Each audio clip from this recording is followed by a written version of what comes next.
How will Real Madrid respond to the absolute ass whipping that Barcelona gave us during that Spanish Super Cup final? Because I need to see an immediate response. And the boys have a chance to slightly redeem themselves. Because on Thursday at the Bernabeu, Real Madrid will be taking on Celta Vigo in the round of 16 for the Copa del Rey.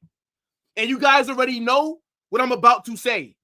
This is a must-win game.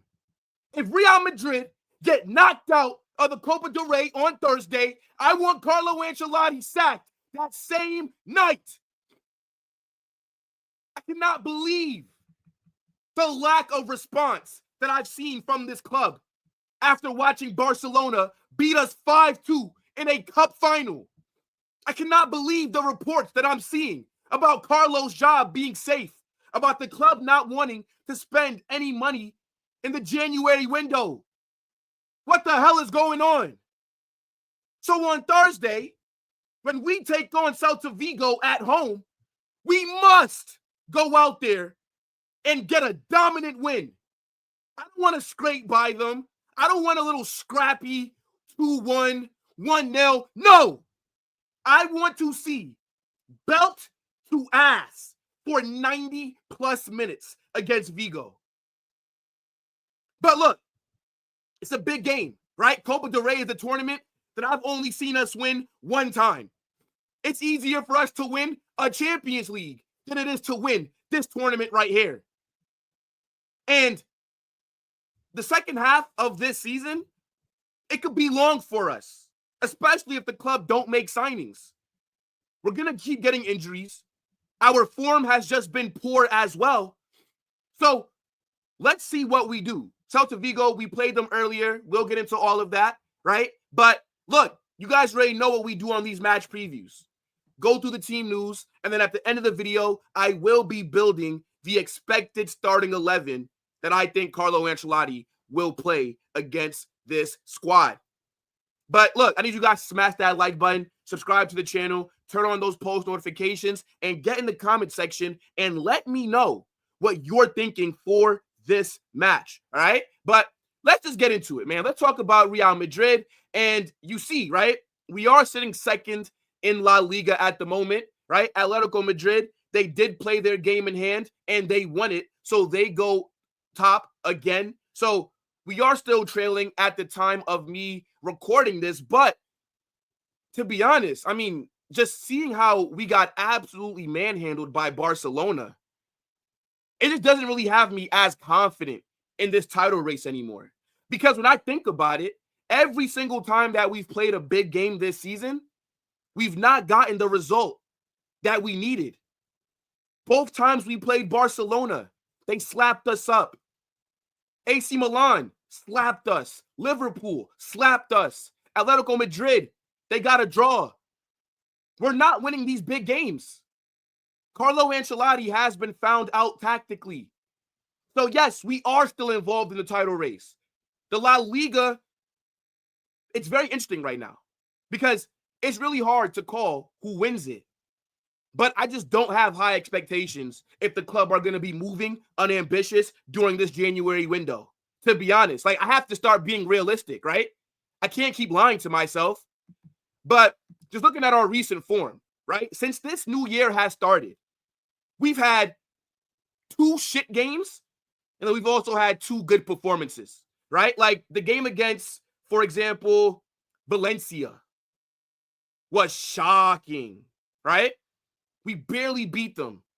It was a 2-1. We were shit for 85 minutes. Luka Modric scores, and then Jude Bellingham gets the winner because Valencia make a mistake in defense. Now, against Monera, the 5-0, we absolutely cooked that game. But let's not be shameless, right? They are a 4th division team. And then against Mallorca in the Spanish Super Cup final, I think that we cooked. But then we played Barcelona, and they absolutely embarrassed us. 5-2. In the same way that they killed us in the El Clasico at the Bernabeu is the same way that they killed us in the Spanish Super Cup final. Now, let's talk about that game just for a second because it is the last one that we've played. And again, I was super embarrassed. For what I saw, we are in trouble. Defensively, we were shit. Midfield was shit. Barcelona, from the minute the game started, were all over us. The only time that we looked decent was when Barcelona got the red card. And then we only controlled possession for a little bit because Barcelona allowed us to. And even with 10 men, they still created some chances against us. It's absolutely ridiculous how bad we were. Losing 5-2 to Barcelona is unacceptable. Camavinga had his worst game that I think he's ever played for Real Madrid. Tchouaméni in that back line, disastrous. The only two players that I think could hold their head high, mainly Courtois, right? I think he had a good game. He can't make every single save. The guy's been bailing us out all season. And I think that Mbappe was probably the best outfield player, right? He got the goal early. And I think that that goal sold us a dream. Because before we scored that goal, Barcelona were dominating us. And then we hit them on the counter. And then after that, we just died. We died. Rafinha, cooked. Lucas Vazquez. It's so hard to be mad at Vazquez, to be honest. Because we all know that Lucas Vazquez is not a right back. The guy is a right winger that's being forced to play in the back line because we never addressed the backups for Dani Carvajal properly. So now he's being left out to dry. Tchouaméni should never be in that back line with Raul Asensio available. Ferland Mendy, mid. Vinicius, again, anonymous. Vinicius has not had a good game since this new year has started. Rodrigo got the goal, but he was mid. Jude, non-existent. Valverde was okay. But Barcelona, oh my days. Rafinha, man of the match. Lamine Yamal gets another goal against us. Lewandowski scored the penalty. Fucking Alejandro Balde got involved on the score sheet. Could not believe it. Now, the last time, moving forward, right? Last time that we played Celta Vigo, which was a little over a month ago, they're one of those teams that should have beat us. Celta Vigo created a fuck ton of chances. I don't know how they continue to miss big opportunities, but whenever I say how lucky we are to be sitting second in La Liga, to only have 2 losses at this point in the league, I mean it, right? Celta Vigo, Villarreal, Real Sociedad, and Las Palmas. Those are the 4 games that we ended up getting something when we could have lost. We beat Celta Vigo 2-1 earlier this season, but we were awful. Celta Vigo were creating so many chances. And this game that we played against them made me say, I don't want Xabi Alonso, because we ran the back 3, the only time that we ran a back 3 this season. And it was horrendous. I don't ever want to see a back 3 again. I couldn't believe how awful we were. They were killing us on the counter. But they weren't clinical. We were. And we ended up getting the dub. I think Vinicius and Mbappe scored this game. And yeah. So, I mean, I know that Celta Vigo, right? They're not the best team in La Liga. And we're going to talk about them next. But last time we played us, they gave us a really hard time. And we were lucky to win because of the chances that they missed. Go watch that game back. For anybody that forgets, that was one of those games where we got away with it, where Courtois had to bail us out like he normally does. And this is why when people disrespect Thibaut Courtois, I don't understand it. But let me know what you guys are saying for Real Madrid's form heading into this match, right? But let's talk about the ops. Now, Celta Vigo are coming into this match sitting 12th in La Liga. And I actually think that they've been underperforming because, to be honest, I feel like Celta Vigo are a team that a lot of people expect to be in the top half of the table, right? And they're going to be very motivated for this Copa del Rey match because this is the only chance that they have at winning some silverware. Now, you see here in 19 games, right? They've won 7, they've drawn 3 times, but they've lost 8. So they've not been playing that well, right? Their recent form in their last 5 games, they have 3 losses and 2 wins. Defensively, they are shit. They've conceded 30 goals. They've only scored, 22? So we should be able to take advantage of it. But look, I can say that for a lot of games that we've struggled in so far this season. But let's talk about their recent form. So, look, Celta Vigo, they will be taking us on at the Bernabeu. And the game before this, right, they did lose to Rayo Vallecano, but they did beat Racing de Santander in the Copa del Rey before. But they got a 3-2 win, a shaky win over a team that's in a lower division, right? But just looking at their season in general, they've gotten some big results, right? Like they beat Real Sociedad 2-0. They drew versus Barcelona last month, a 2-2 draw, which was very good. They also got a draw against Real Betis. Against Atletico, they did lose, but it was only 1-0. So, you know, they haven't been, in terms of on the pitch, they haven't been that bad. Like they've been able to give some of the bigger teams some competitive matches. But yeah, let me know what you guys are saying for Celta Vigo's recent form. Now, just looking at their squad, right? Because we got to just look at who's going to be out there for them, right? So Oscar Mingueza, right? We all know about Hugo Alvarez, Carl Starfelt. Look, again, I don't watch Celta Vigo that much. I know a few of their players, right? Like Iago Aspas as well, the striker, but I think he's injured. We'll talk about that in a second. But yeah, let me know what you guys are saying for Celta Vigo's squad, right? There's not many players here that I rate, right? I saw the Barcelona reject that they have in their squad. Where is he at? Moriba, there we go. But yeah, look, decent team, right? Actually, I wouldn't even say decent. Why am I lying? Mid. Very, very mid. But again, last time we played them, they gave us a run for our money, so let's not disrespect them too much. Now, looking at the injury report for them, right, they are going to be missing a few key players, right? Like Iago Aspas is out until early February, so unless he makes a miraculous recovery over the next few days, right, they're saying that he has, what is that? A soleus injury? What the hell is that? Never seen that before.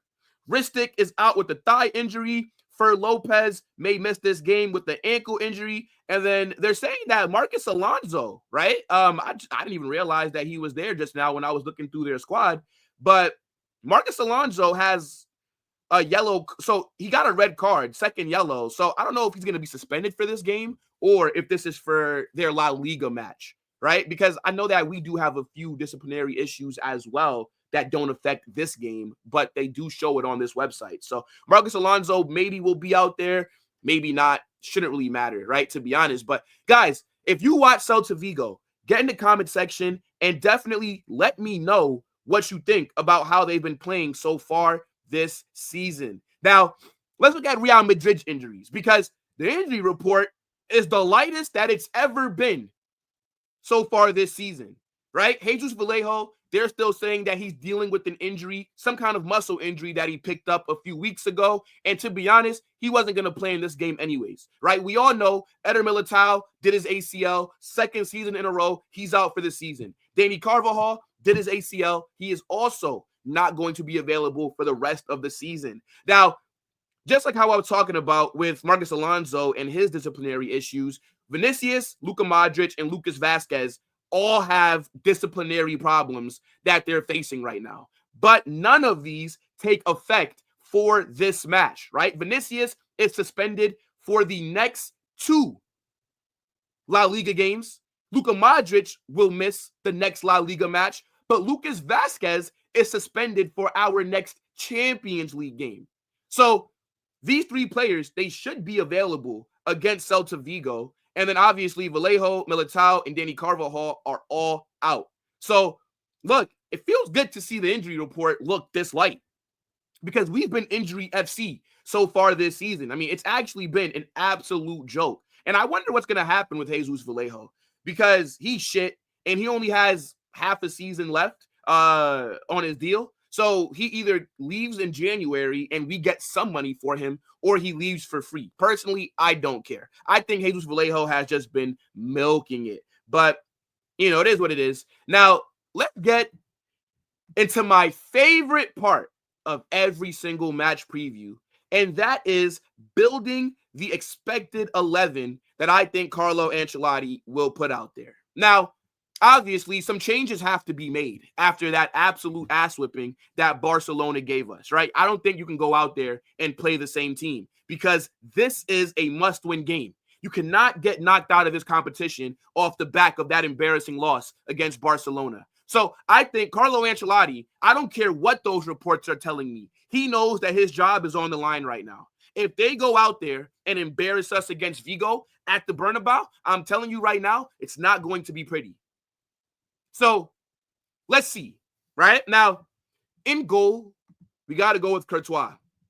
One of our best players so far this season, was one of the only guys out there that had a good performance against Barcelona. The guy has bailed us out. And if this game goes anything similar to how the first game against Celta Vigo went, we're going to need him to help us out again. Now, at right back, this is where it gets tricky because Lucas Vazquez is technically the only right back that we have. And I do not think that Carlo will go and bring up a squad player from the academy to start this game. So we got to go Lucas Vazquez, right? I mean, if you guys think that Carlo will do something else, then definitely get in that comment section and let me know. But I just don't see a situation where Lucas Vazquez is not starting. Now, center back, Raul Asensio has to be in this back line. Now, I don't know if Lineup Builder has added him to the database, and no, they have not. But just keep in mind that Raul Asensio will be the right-sided center back. I do not think that you can start Tchouaméni in that back line again. There's just no way. I absolutely refuse to believe that that is what Carlo Ancelotti will do. Tchouaméni had a disaster class against Barcelona. Raul Asensio has done nothing to be dropped. Raul Asensio this season has been our best defender. So Carlo Ancelotti needs to be playing him, honestly. He's performed at the highest level. He's performed better than Rudiger this season. Raul Asensio. Carlo must start trusting the youth. Give the kid his starting place back. I don't get how Tchouaméni comes back from injury and then you just drop Asensio when he was playing at a high level. Look at his performances. Every single game this season that he started, he's played well. Asensio must go back into that 11. Then next to him, we're going to go Rudiger, right? No questions there, even though Rudiger's not been playing at a high level. And then at left back, oh shit. At left back, hold on, chat. Oh, you see that? That's the Barca fans trying to take me out, guys. Anyways, at left back, I think that you have to go Mendy again. I think Ferland Mendy will start this game. I know that he didn't play the best versus Barcelona, but just for the defensive cover that he gives us, I think Ferland Mendy will be out there for this match. Now, moving into midfield, right? I'm struggling here because Camavinga dropped an absolute stinker against Barcelona. He gave up a really bad penalty as well. As I said earlier, that was probably the worst game that he's ever played for us. But to be fair to him, right, I think he has to go back in that starting 11, even though the Barcelona, like, they just completely overran our midfield. I think Camavinga goes back in the 11, to be honest, right? Can't see a situation where Tchouaméni, I think Tchouaméni has to be dropped for a little bit.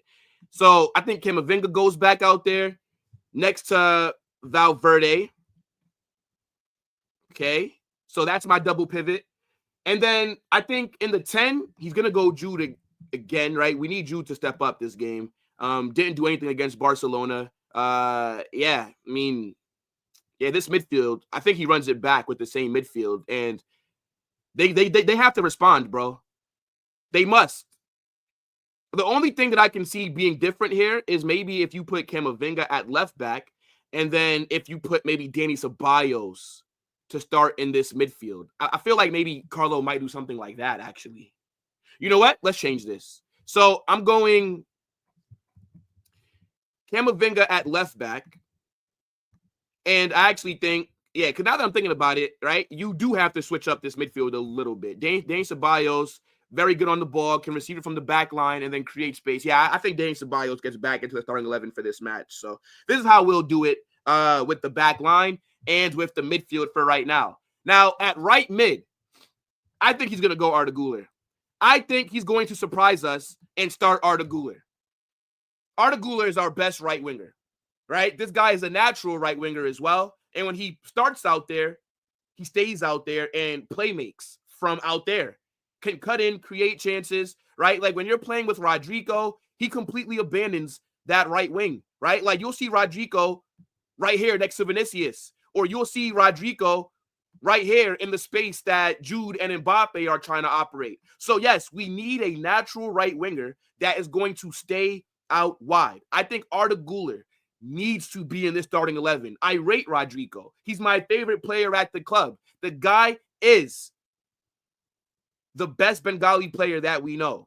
But I just think that right now, with our poor form, with the way that our attack has been stifling, Arda Güler is the answer to a lot of the problems that we have. This kid is generational. The only difference is he's not getting the minutes that he deserves. Now, on the left, we got to go Vinicius, right? Vinny must start this match because this is the last game that he will be able to play before his 2-match suspension kicks in for La Liga. So Vinicius must have a big game. I'm still waiting on him to turn up in 2025, right? This is the guy that we were all championing for the Ballon d'Or. So I need him to step it up. Go out there and give us a masterclass. I need you to drop a 9 or 10 out of 10 kind of performance because you're not going to be available for our next 2 La Liga games. So you must cook in this game. Now, up top, I think Mbappe has to go back to the starting 11. Mbappe's form is starting to turn around. He's not back just yet, but he's looking a lot better than what he was to start off the season. Now, this is how I think we'll line up off the ball, kind of, but on the ball, this is more so what I'm expecting, right? So, Jude to be a bit more advanced with Valverde kind of playing in like that half space. And then Ceballos will be the player that receives it from the back line and then gives it to a more advanced player. So, let me know what you guys are saying for this predicted starting 11. Do you agree with it? And do you think this squad that I put out there is good enough to get the dub? But look, man, big up to your damn selves. Make sure that you guys smash that like button on your subscribe to the channel, turn on those post notifications, and I also want you guys to let me know what you're thinking for this game, right? And what is your score prediction? We will be live for a watch along with this game. You guys do not want to miss it, right? The watch alongs on this channel, it gets pretty crazy, right? But big up to your damn selves. As I said, man, I want to know what you guys are thinking. Get in that comment section after smashing that like button, subscribing, and turning on those post notifications so you don't miss anytime I drop a new video or I go live. The boys must win. Come on, guys. Hala Madrid!